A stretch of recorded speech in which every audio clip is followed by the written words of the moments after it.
تو اس کا وہ کہتے ہیں کہ ہاں انہوں نے سبسڈی زیادہ دے دی اپنے لوگوں کو بچانے کے لیے مہنگائی سے، لیکن انہوں نے ساتھ ساتھ یہ بھی تعریف کی کہ ہم نے جو قدم اٹھائے اس نے اکانومی کو سنبھال لیا تھا۔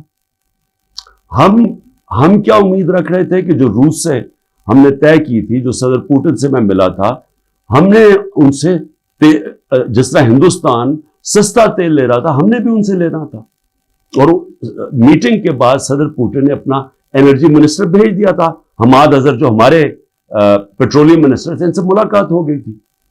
بدقسمتی سے اس وقت حکومت کرائی گئی، اور یہ کہہ رہے ہیں آئی ایم ایف اپنی رپورٹ میں کہتا ہے کہ اس سے پولیٹیکل ڈی اسٹیبلائزیشن سے اکانومی ڈی اسٹیبلائز ہوگی، یعنی جو ہماری معیشت تھی وہ ڈی اسٹیبلائز کا مطلب کہ وہ ایک دم مارکیٹ جو تھی اس کے اندر ایک دم انسرٹنٹی آ گئی۔ جب مارکیٹ کی انسرٹنٹی کا مطلب کہ جب جو ٹریڈرز ہوتے ہیں، جو مارکیٹ ہوتی ہے، اس کو جب یقین نہیں ہوتا کہ اب کیا ہوگا، تو یہی میں نے جنرل باجوہ کو میں نے بھی بتایا اور شوکت ترین فائنانس منسٹر کو بھیجا، ان کو بھی کہا کہ ان کو بتاؤ کہ اس وقت نہ ڈی اسٹیبلائز کرنا، ان سے سنبھالی نہیں جائے گی۔ اور وہی آئی ایم ایف لگتا ہے کہ ان سے سنبھالی نہیں گئی، ان کو سٹیپس نہیں تھے، انہوں نے غلط پالیسیز بنائی، ان کی پالیسی سے اور زیادہ معاشی حالات بگڑتے گئے۔ اور وہی آئی ایم ایف لکھتا ہے کہ پاکستان کے لیے پچھلے 14 مہینے بڑے تکلیف دہ گزرے۔ تو یہ تو میں کہہ رہا تھا تب سے، اور یہ میں بڑی دیر سے لگا ہوا تھا کہنے کہ یہ جو بھی یہ رجیم چینج کیا، جو سازش کی گئی، اس کی قیمت پاکستانی قوم نے اٹھائی۔ تکلیف تو اب لوگوں کو ہو رہی ہے۔ جب ہمیں انہوں نے ہٹایا تھا تو مہنگائی 12.4% تھی، جس کے اوپر شور مچ گیا، مہنگائی مارچ ہو گئی، ہر قسم کا میڈیا کے اوپر شور، پبلک میں وہ میڈیا والے جو باقاعدہ عوام میں نکلتے تھے جی چیزیں بڑی مہنگی ہو گئی، دنیا میں چیزیں مہنگی ہو گئی تھی، انٹرنیشنل کموڈیٹی سپر سائیکل تھا، دنیا میں انرجی کی قیمتیں اوپر چلے گئی، مہنگائی دنیا میں آ گئی۔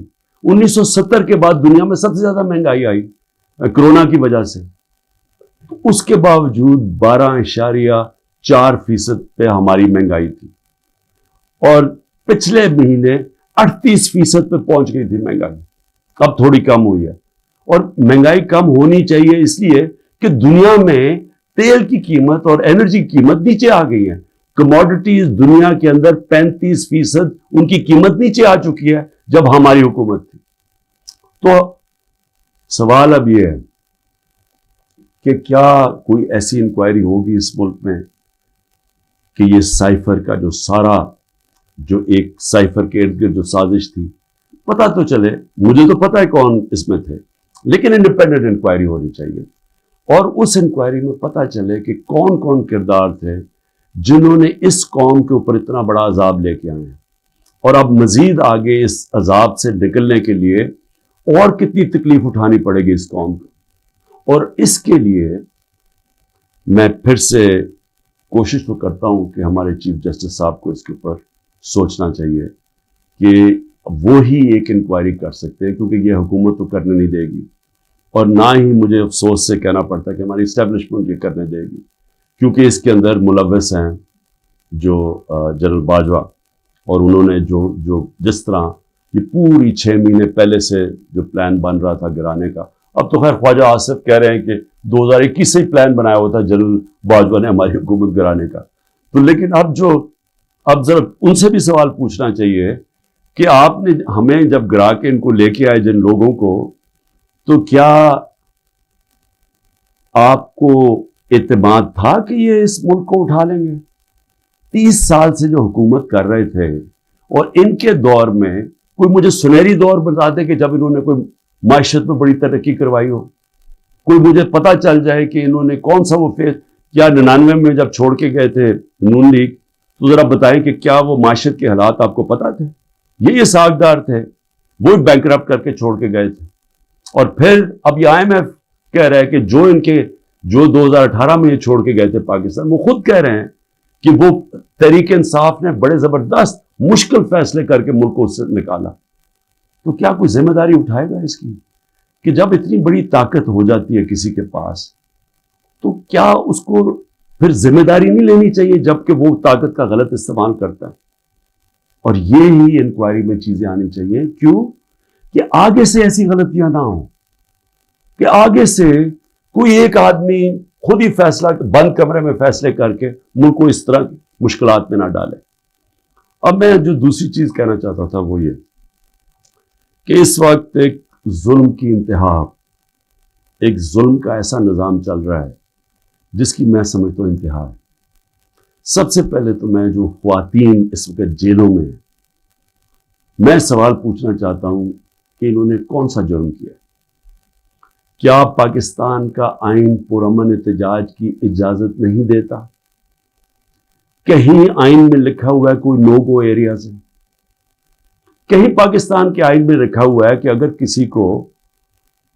کسی سے کوئی سمجھے کہ ناانصافی ہوئی ہے ان سے تو کیا وہ کوئی ایسی ایریاز ہے جدھر وہ احتجاج نہیں کر سکتے؟ جب سپریم کورٹ کہتا ہے کہ پارٹی کے چیئرمین عمران خان کو غیر آئینی اور غیر قانونی طور پہ اغوا کیا گیا اسلام آباد ہائی کورٹ سے، اور جس طرح اس کو مجرموں کی طرح ڈنڈے مار کے لوگوں کو، اس کے بھی اور لوگوں کو، وکیلوں کو، جس طرح اس کو پکڑ کے لے کے گیا تاکہ ساری دنیا دیکھے کہ کس طرح ایک پارٹی کے سربراہ کو کس طرح کا یعنی اس کے ساتھ رویہ تھا، تو کیا اس کا اجازت نہیں تھی کہ پرامن احتجاج اس ناانصافی کے اوپر کرے؟ اور جب رینجرز اٹھا کے لے کے گئے تو کدھر احتجاج کرنا تھا؟ وہی نا کنٹونمنٹس میں کرنا تھا، جی ایچ کیو کے سامنے کرنا تھا، اور کدھر جا کے کرتے؟ تو میں سوال یہ پوچھتا ہوں اس میں جرم کیا تھا؟ جرم جو تھا جو جلائے ہیں، جرم تھا کور کمانڈر کے گھر کو آگ لگانا، یہ جرم تھا. جرم وہ تھا جو عسکری ٹاور جلائے گئے ہیں اور جدھر جدھر بھی جلائے گئے ہیں وہ جرم تھا. اب میرا سوال یہ ہے کہ کیا اس جرم میں 10,000 لوگ شریک تھے؟ کیا 50-60 لوگ ہوں گے جنہوں نے جا کے جلایا؟ میرا اگلا سوال یہ ہے کہ یہاں سی سی ٹی وی کیمراز ہیں، کیوں نہیں سی سی ٹی وی کیمراز کی فوٹیج سامنے آئی کہ وہ کون لوگ تھے جو پہلے گئے ہیں، کن لوگوں نے آگ لگائی؟ کیا اتنا مشکل ہے اس کو ڈھونڈنا؟ یا سیف سٹی کے کیمراز ہیں، کیا سیف سٹی کے کیمراز نہیں بتا سکتے ہمیں کہ وہ کون لوگ تھے؟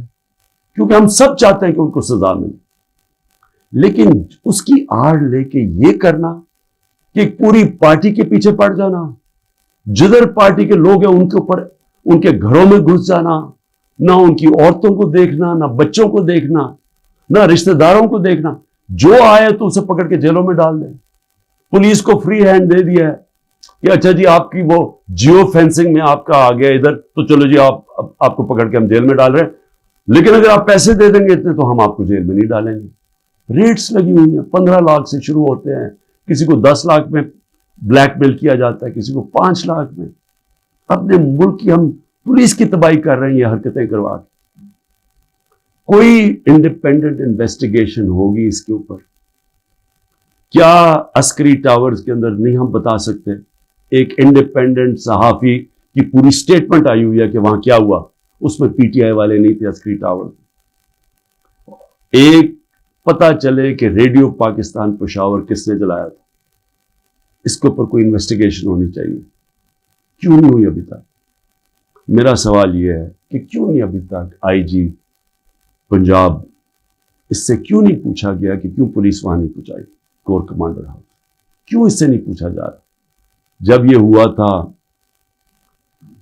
امریکہ کے اندر کیپٹل ہل، ان کی پارلیمنٹ کے اوپر جب ڈونلڈ ٹرمپ کے لوگوں نے ہلا بولا تھا تو سب سے پہلے پولیس چیف کی خبر لی گئی تھی.